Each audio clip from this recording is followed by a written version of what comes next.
I remember in 2017 when I first went to Disneyland as an adult and I discovered the magical FastPass. You could skip most of the line for a ride for free? What an amazing thing! I honestly couldn't believe it. And while it was great, I was excited in 2019 when we were able to add MaxPass to our tickets. Paying for the digital version of FastPasses was worth it to me. I was already doing 30,000 steps or more per day. I did not need to add to that to go get paper FastPasses from the opposite end of the park to use later in the day. Although I will admit those actual FastPass papers were neat souvenirs. And now we have Lightning Lane Multipass, and there are no more free FastPasses, and the magic is gone and Disney is ruined forever. At least that's how some people think of it. And I get it. It sucks to have to pay for something that used to be free. However, I will put it out there that Disneyland Lightning Lane is a great value compared to parks like Knott's Berry Farm and Universal Studios, as theirs start at $75 and $100 respectively. Lightning Lane Multipass, formerly Genie Plus or MaxPass prior to the park closure in 2020, is a service that you can purchase to enhance your Disneyland trip. You have to buy it for each person per day for whatever days you want it, or you can include it with your ticket purchase for the entire trip. Just to clarify, if only some of your party wants it, that's fine. You don't need it for your entire group, just the people who want to skip the lines and the attractions included. The price starts at $30 per person per day. It allows you to skip much of the line for the most popular attractions in the park. You do not need to purchase it for kids under 3 if they are joining the rest of your party who has Lightning Lane Multipass. Once you have it booked, you can book another one in 2 hours or once you've scanned in for the ride that you've booked, whichever comes first. It is slightly different than MaxPass though, in that you can only use it once per day per qualifying ride. If you haven't purchased Lightning Lane Multipass with your tickets before your trip and you want to buy it the day of your park visit, you need to be scanned into the park to purchase it. You can purchase it on the home screen of the app. After your purchase of Lightning Lane Multipass, again on the app, on the bottom right, select the 3 horizontal lines and then under Future Plans, go to Tipboard and then choose the ride that you want to book the next available Lightning Lane time for. You don't have to book your entire party to go on a Lightning Lane ride if they don't all want to. You can split up your party if you want. Also, if you have a park hopper, it is valid for both parks for the day or days that you purchased it. Anyway, these are the qualifying Lightning Lane Multipass rides at Disneyland. Autopia, Big Thunder Mountain Railroad, Buzz Lightyear Astro Blasters, the Haunted Mansion when it comes off of Virtual Queue, probably early in 2025, Indiana Jones Adventure, It's a Small World, the Matterhorn Bobsleds, Mickey and Minnie's Runaway Railway, Millennium Falcon Smuggler's Run, Pirates of the Caribbean, which is apparently temporary, we'll see on that, Roger Rabbit's Cartoon Spin, Space Mountain, and Star Tours. And at DCA, Goofy's Sky School, Grizzly River Run, Guardians of the Galaxy, The Incredicoaster, The Little Mermaid, Monsters Inc., Soarin', Toy Story Midway Mania, and Web Slingers.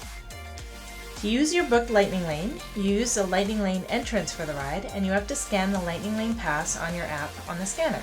You have to scan it in for each member of your party that has it, and it makes such a satisfying da-ding sound when you've scanned in. Also, something to keep in mind, once a Lightning Lane has been booked, you can go into it on your app under Modify and keep refreshing the screen and see if an earlier time comes up. You won't lose or change your reservation unless you actually cancel or modify the reservation and confirm it. So if you have a Lightning Lane booked but it isn't until 9 p.m., at different points throughout the day while you're doing something else, you can refresh the screen multiple times to see if an earlier time will come up. This is a really great tip if your next Lightning Lane is booked beyond 2 hours from the time that you booked it originally. Remember, you can book another Lightning Lane after you scan into that ride for the one that you have currently booked, or 2 hours later, whichever comes first. If you want to maximize your time, you want to try to avoid getting to that 2-hour mark if you can help it. If your next Lightning Lane is booked further than 2 hours out, you want to try to modify it for a closer time if you can. Or if you're fine for waiting for that 2 hours, at the very least, set an alarm for 2 hours after you book the Lightning Lane to remind you to book another one so that you're not going past that 2-hour mark. When you book a lightning lane, you have a range of time that you can use it, which is indicated on the app. I think they'll even let you scan in 5 minutes early. Keep in mind, you can only use lightning lane once per qualifying ride per day. So if you think you'll want to ride your favorites more than once, I'd recommend saving those lightning lanes for later in the day when the park is busy, and instead rope dropping your favorite rides first thing when the park opens.